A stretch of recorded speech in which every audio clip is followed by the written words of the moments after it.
So students, आज जो हमारा ये कैम्प 308 है उसका लास्ट सेक्शन है फर्मेंटेशन। और जो फर्मेंटेशन है ये एक बायोकेमिकल प्रोसेस होती है जिसमें कि जो है वो ऑर्गेनिक डिफरेंट ऑर्गेनिक जो सबस्ट्रेट हैं वो सिंपलर मॉलिक्यूल्स में कन्वर्ट होते हैं। इसमें मेनली हम लोग इस चैप्टर में जो है वो हम बायोसिंथेसिस करेंगे डिफरेंट विटामिन्स की। और जो आपने पीछे पढ़े जिसमें कि आपने सिंथेसिस की ना डिफरेंट एंटीबायोटिक्स वगैरह, उन सब की हमने अब बायोलॉजिकल सिंथेसिस करनी है, बायोकेमिकल सिंथेसिस करनी है हमने। तो इसमें सबसे पहले तो जो स्टडी ऑफ फर्मेंटेशन होती है उसको हम जाइमोलॉजी बोलते हैं। Study of fermentation is called zymology. Okay, then जो फर्मेंटेशन है उसको पढ़ने से पहले, क्योंकि फर्मेंटेशन एक एनएरोबिक प्रोसेस होती है, तो इसको पढ़ने से पहले मैं एरोबिक रेस्पिरेशन और एनारोबिक रेस्पिरेशन क्या होती है वो बता देती हूँ। ये आपने पहले भी किया हुआ है कि एरोबिक रेस्पिरेशन जो है, एरोबिक का मतलब ही है कि एयर की प्रेजेंस में और mainly in the presence of oxygen. तो जो प्रोसेसेस या जो रेस्पिरेशन आपकी in the presence of oxygen होगी that is called aerobic respiration. और anaerobic respiration does not use oxygen. Aerobic respiration में carbon dioxide and water are produced. Mainly इसमें हमने करना है कि water is produced in aerobic respiration, जबकि anaerobic respiration में आपके या तो लैक्टिक एसिड बनेगा या अल्कोहल बनेगा। और एनारोबिक रेस्पिरेशन जो हम ह्यूमन हैं, ह्यूमन बॉडी में भी एनारोबिक रेस्पिरेशन होती है और लैक्टिक एसिड प्रोड्यूस होता है इन द मसल्स। जो ह्यूमन बीइंग जो हैं बहुत ज़्यादा एक्सरसाइज करते हैं, और आप भी जब भी जैसे आप कभी बहुत ज़्यादा भागते हो या कोई ऐसी हैवी एक्सरसाइज करते हो तो आपके जो मसल्स हैं उनमें दर्द होनी शुरू हो जाती है। वो क्यों होता है? बिकॉज़ वहाँ पे उन मसल्स में एनारोबिक रेस्पिरेशन हो रही होती है, ऑक्सीजन कम है, जो कि आपकी बॉडी को चाहिए, पूरी तरह से ऑक्सीजन नहीं मिल रही है बॉडी को ड्यूरिंग एक्सरसाइज, हैवी एक्सरसाइज। और उस वक्त क्या होता है कि जो आपका ग्लूकोज होता है, जो फूड जो मटेरियल है वो कन्वर्ट हो जाता है लैक्टिक एसिड में। तो जब लैक्टिक एसिड प्रोड्यूस होता है उसकी प्रोडक्शन से बॉडी में या मसल्स में पेन शुरू हो जाती है, क्योंकि ऑक्सीजन की इनसफिशिएंट सप्लाई होती है। तो उस वक्त एनारोबिक रेस्पिरेशन हो रही होती है बॉडी में और मेनली मसल्स में होती है वो। और एरोबिक रेस्पिरेशन तो हम पूरा दिन नहीं करते रहते हैं, कार्बन डाइऑक्साइड हम प्रोड्यूस करते हैं और ऑक्सीजन को हम यूज़ करते हैं, ठीक है। एंड देन जो एरोबिक रेस्पिरेशन है उसमें जो एटीपी जो एनर्जी का सोर्स होता है, एटीपी एडेनोसिन ट्राइफॉस्फेट, मतलब जितने एटीपी प्रोड्यूस हो रहे होते हैं उतनी ज़्यादा एनर्जी मिल रही होती है मतलब बॉडी को। तो एरोबिक रेस्पिरेशन से ज़्यादा एटीपी प्रोड्यूस होते हैं, large number of ATP is produced. On the other hand anaerobic respiration से less number of ATP produced, adenosine triphosphate, ठीक है। देन जो एरोबिक रेस्पिरेशन है that is controlled by enzymes, और both the respiration rather controlled by enzymes. दोनों respiration के लिए enzymes की ज़रूरत होती है।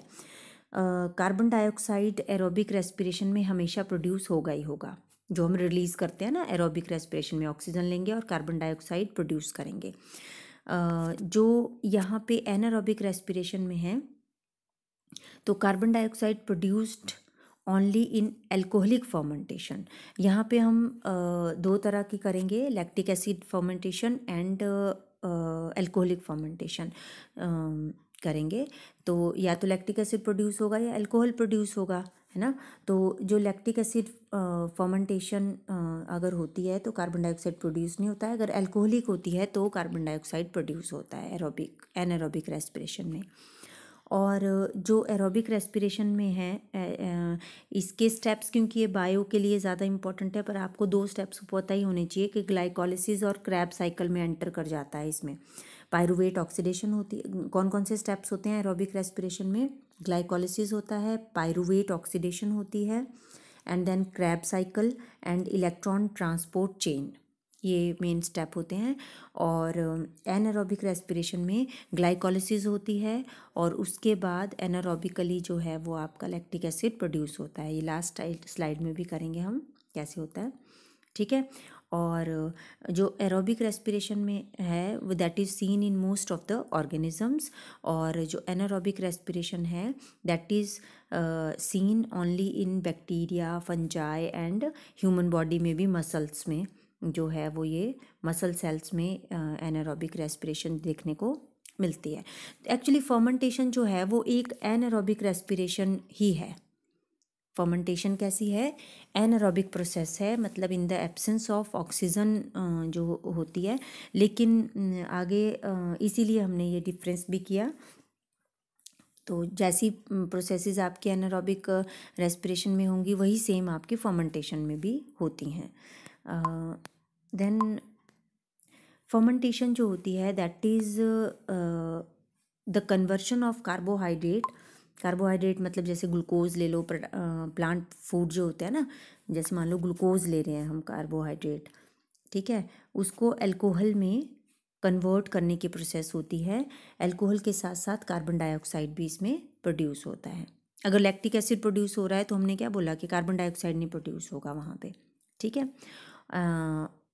तो अल्कोहल बनता है, कार्बन डाइऑक्साइड बनता है, या फिर ऑर्गेनिक एसिड बनते हैं जैसे लैक्टिक एसिड बन रहा है, जिसमें कि हम किस चीज़ का यूज़ करते हैं? सम यीस्ट, बैक्टीरिया, ठीक है, इनके यूज़ से फर्मेंटेशन होती है। और combination of that under anaerobic या no oxygen conditions. Yeast, bacteria लेंगे हम, और वो जो है वो एनारोबिक कंडीशंस में कार्बोहाइड्रेट्स को अल्कोहल या लैक्टिक एसिड में कन्वर्ट करते हैं। That is called fermentation. तो फर्मेंटेशन कैसी प्रोसेस है? एनारोबिक प्रोसेस है actually. Then fermentation implies that the action of micro organism is desirable. तो इसमें माइक्रो ऑर्गेनिजम्स का होना ज़रूरी है। देन जो कॉम्प्लेक्स कंपाउंड्स हैं such as glucose are broken down by the action of enzyme into simpler compound without the use of the oxygen, ठीक है। तो ये यही चीज़ें रिपीट की हुई हैं कि माइक्रो ऑर्गेनिजम्स चाहिए, एंड देन ग्लूकोज जो है वो जो कॉम्प्लेक्स ऑर्गेनिक कंपाउंड है वो कन्वर्ट हो जाएगा into simpler compounds without the use of the oxygen. तो फर्मेंटेशन में कितने 2 ATP मॉलिक्यूल, हमने बोला ना कि energy, production of energy in the form of ATP होती है, लेकिन यहाँ पे less energy is produced than that of the aerobic process. Lesser energy is produce than that of the aerobic process. तो इसमें 2 ATP मॉलिक्यूल्स जो हैं वो प्रोड्यूस होते हैं। तो जैसे ये ग्लूकोज है, ये अल्कोहल में, कार्बन डाइऑक्साइड में, और 2 ATP मॉलिक्यूल्स में ब्रेक होता है in the process of fermentation. और ये इन द प्रोसेस ऑफ किसका होगा? फर्मेंटेशन है तो यीस्ट या बैक्टीरिया जो है वो यूज़ हो रहे हैं, और उनकी प्रेजेंस में जो है वो अल्कोहल, कार्बन डाइऑक्साइड और ATP बनता है। देन जो फर्मेंटेशन को अफेक्ट करते हैं फैक्टर्स, वो कौन कौन से होते हैं? देखिए, अब फर्मेंटेशन में हमारे को माइक्रो ऑर्गेनिजम्स तो चाहिए ही चाहिए। तो माइक्रो ऑर्गेनिज्म चाहिए तो बायोलॉजिकल फैक्टर्स जो हैं वो अफेक्ट करते हैं फर्मेंटेशन को। मतलब अगर माइक्रो ऑर्गेनिजम्स नहीं होंगे तो फर्मेंटेशन नहीं होगी। तो बायोलॉजिकल फैक्टर जो है that is one of the important factor जो कि आपका फर्मेंटेशन को अफेक्ट करता है।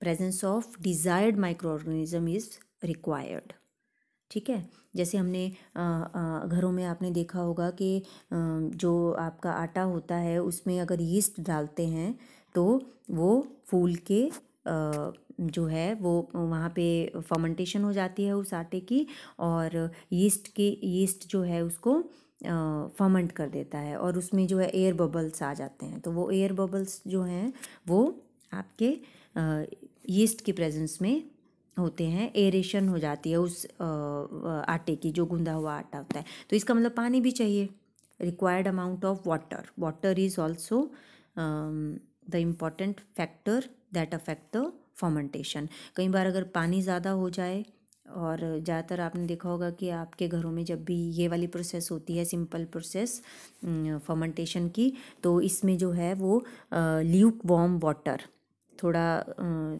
कोसा पानी, उसको यूज़ किया जाता है फर्मेंटेशन के लिए। ठीक है, तो वाटर एक्टिविटी मतलब यीस्ट जो है ल्यूक वार्म वाटर में ज़्यादा अच्छा काम करता है, तो वो इम्पॉर्टेंट फैक्टर है। एंड देन जो है पीएच जो है वो इस प्रोसेस के लिए ऑप्टिमम पीएच होना चाहिए। मतलब यहाँ पे भी पीएच जो है वो आपका अगर ज़्यादा हो जाता है या कम हो जाता है तो भी माइक्रो ऑर्गेनिजम्स जो हैं वो काम नहीं करते हैं। तो यहाँ पे ऑप्टिमम पीएच जो है, मतलब मीडियम पीएच पे या कई माइक्रो ऑर्गेनिजम्स डिफरेंट पीएच पे काम करेंगे, तो जो माइक्रो ऑर्गेनिज्म यूज़ हो रहा है उसके अकॉर्डिंग पीएच को सेट करना पड़ता है। तो उस पे आप लोग उस पे फिर वो माइक्रो ऑर्गेनिज़म अच्छे से काम करेगा। तो यहाँ पीएच भी कैसा चाहिए, ऑप्टिमम पीएच चाहिए for the working of the micro organism. Then temperature, जो टेम्परेचर होता है फर्मेंटेशन में, तो इसमें भी क्योंकि एंजाइम्स इसमें यूज़ होते हैं फर्मेंटेशन प्रोसेस में, ठीक है, तो जो मोस्ट ऑफ द एंजाइम्स हैं वो आपके 30 to 45 डिग्री सेल्सियस पे बहुत अच्छे से काम करते हैं। तो ऑप्टिमम टेम्परेचर कितना चाहिए होता है फर्मेंटेशन प्रोसेस के लिए, यही टेम्परेचर की रेंज रखनी पड़ती है। ठीक है, बिकॉज एंजाइम जो हैं वो इस टेम्परेचर पे बहुत अच्छे से काम करते हैं। ज़्यादा टेम्परेचर हो जाएगा तब भी एंजाइम डीनेचर्ड हो जाएंगे, ठीक है, और अगर कम टेम्परेचर हो जाएगा तब भी एंजाइम जो हैं वो वर्क करना बंद कर देते हैं। और देन न्यूट्रिएंट्स, मतलब जो माइक्रो ऑर्गेनिजम्स हैं उनको न्यूट्रिएंट्स भी चाहिए, है ना। तो वो कैसे न्यूट्रिएंट, नाइट्रोजन और कार्बन सोर्स के न्यूट्रिएंट्स को वो लेते हैं। और माइक्रो न्यूट्रिएंट्स इसमें जो है वो माइक्रोबियल ग्रोथ के लिए इम्पॉर्टेंट होते हैं, ठीक है। और न्यूट्रिएंट्स में कई बार जो है इसमें इनऑर्गेनिक सॉल्ट भी डालने पड़ते हैं। इसी प्रोसेस में अगर आप देख लो ना तो थोड़ा सा नमक भी डाल देते हैं या मीठा डाल देते हैं आपके पेरेंट्स। आपकी मम्मा क्या करेंगी, अगर आटे को गूंधा हुआ है और यीस्ट डाल रहे हैं, उसमें गर्म पानी थोड़ा सा ले रहे हैं, ठीक है, और टेम्परेचर अच्छे से उसको मिल रहा है यीस्ट को, और वहाँ पे अगर थोड़ा सा मीठा डाल देंगे ना और या फिर थोड़ा सा नमक डाल देंगे, सॉल्ट डाल देंगे, तो उससे वो फर्मेंटेशन अच्छे से हो जाती है ना। तो ये किसका काम करता है कि वो न्यूट्रिएंट्स प्रोवाइड करवाता है salt to the micro organisms, ठीक है। देन एरेशन, एरेशन में मतलब प्रॉपर एरेशन भी बहुत ज़रूरी है। गूंधते क्यों हैं हम उस आटे को, ताकि उसमें एयर इनकॉर्पोरेट हो जाए, ठीक है। तो proper aeration is also important for the optimal growth of the micro organisms, ठीक है। तो these are the factors which affect the fermentation process.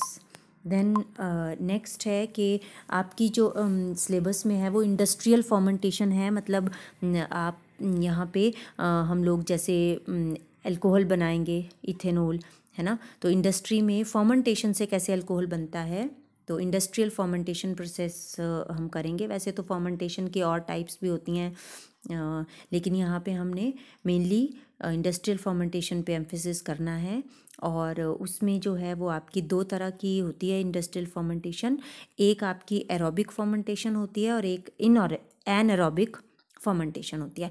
पर जो एरोबिक फर्मेंटेशन है, देखिए अब एरोबिक फर्मेंटेशन क्या होती है, एरोबिक मतलब air oxygen, in the presence of oxygen, aerobic means in the presence of oxygen. लेकिन अभी हमने पीछे किया कि फर्मेंटेशन तो in the absence of oxygen होता है ना। तो ये दो वर्ड्स अलग अलग हो गए ना। जब फर्मेंटेशन की आप बात कर रहे हैं, चाहे इंडस्ट्रियल फर्मेंटेशन है चाहे आपकी कोई और फर्मेंटेशन है, तो उसमें तो ऑक्सीजन चाहिए नहीं होती है। फिर वो ये एरोबिक फर्मेंटेशन क्या है, जो एरोबिक फर्मेंटेशन है ये होती तो in the presence of oxygen ही है, लेकिन जो एरोबिक फर्मेंटेशन एक्चुअली में एक रॉन्ग टर्म है, ठीक है। इसको लेकिन पहले से चली आ रही है तो इसको यूज़ कर लेते हैं। पर फर्मेंटेशन हमेशा होती एनारोबिक ही है, ठीक है।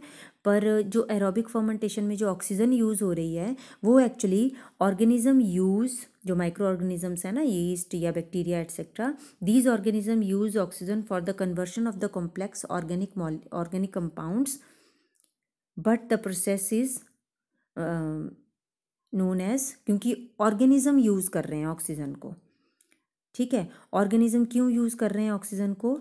For the reproduction and growth of the micro organisms. जो ऑक्सीजन यूज़ हो रही है ना, वो आपकी reproduction and growth of the micro organism के लिए यूज़ हो रही है, ना कि आपकी फर्मेंटेशन के प्रोसेस के लिए। ओके, ठीक है। तो ये जो फर्मेंटेशन प्रोसेस में ऑक्सीजन यूज़ होती है, ये सिर्फ आपकी growth and reproduction of the yeast के लिए या बैक्टीरिया के लिए यूज़ होती है, ना कि फर्मेंटेशन प्रोसेस के लिए, ठीक है। तो यीस्ट जो है वो reproduction number of essential process के लिए ऑक्सीजन को यूज़ करता है। Most fermentation involves the initial introduction of oxygen to ensure the strong yeast colony is established.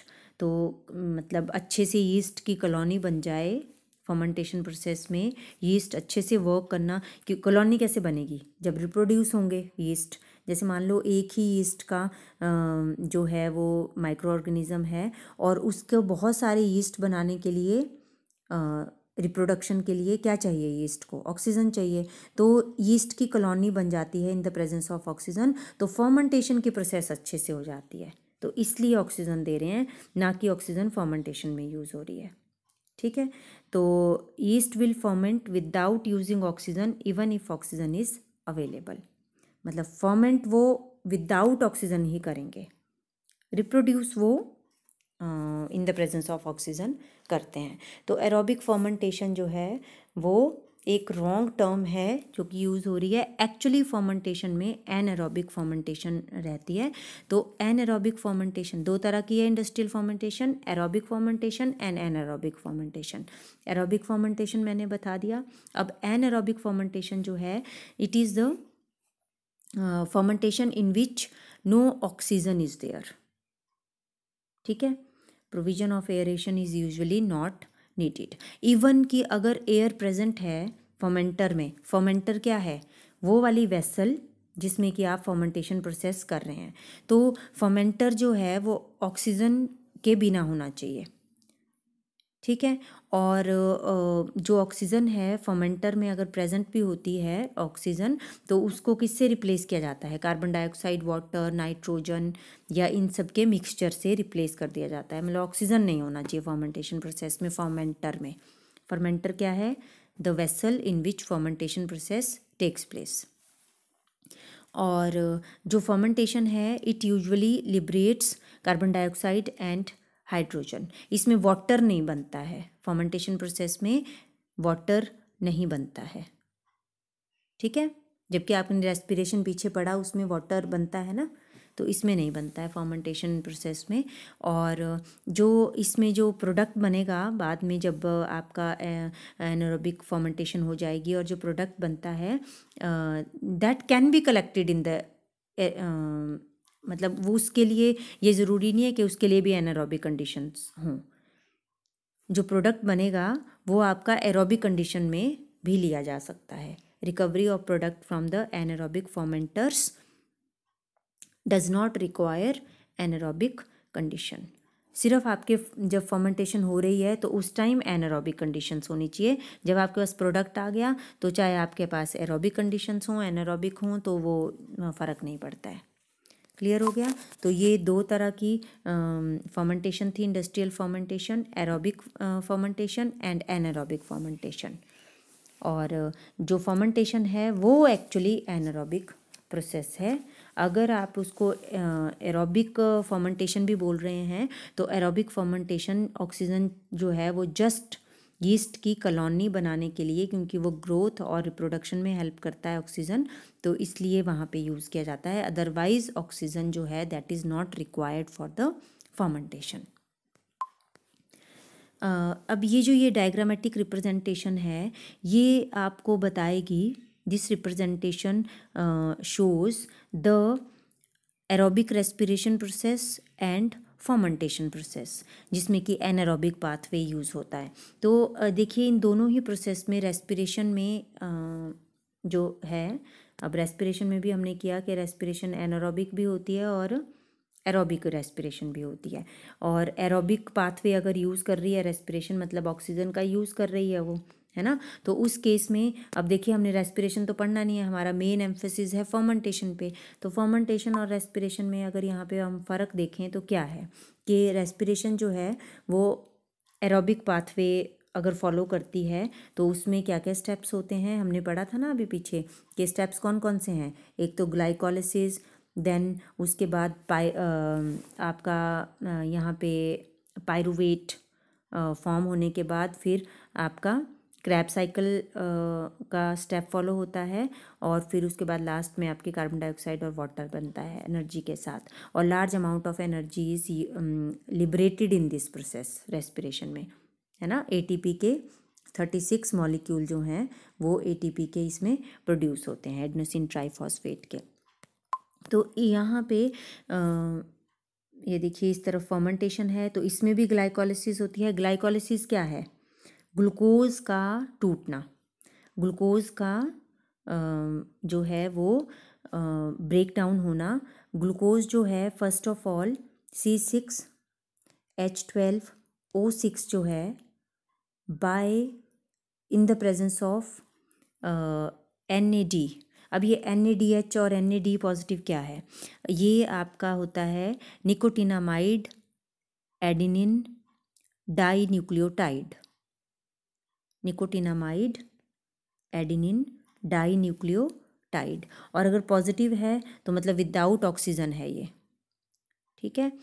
और अगर यहाँ पे H है, मतलब पॉजिटिव अगर है तो ये ऑक्सीडाइज्ड फॉर्म है NAD की, और अगर H लगा हुआ है तो ये रिड्यूस्ड फॉर्म है NADH, ठीक है। और ये जो है निकोटिनामाइड एडेनिन डाई न्यूक्लियोटाइड है। तो ये क्या करता है? जस्ट हाइड्रोजन एक्सेप्टर है।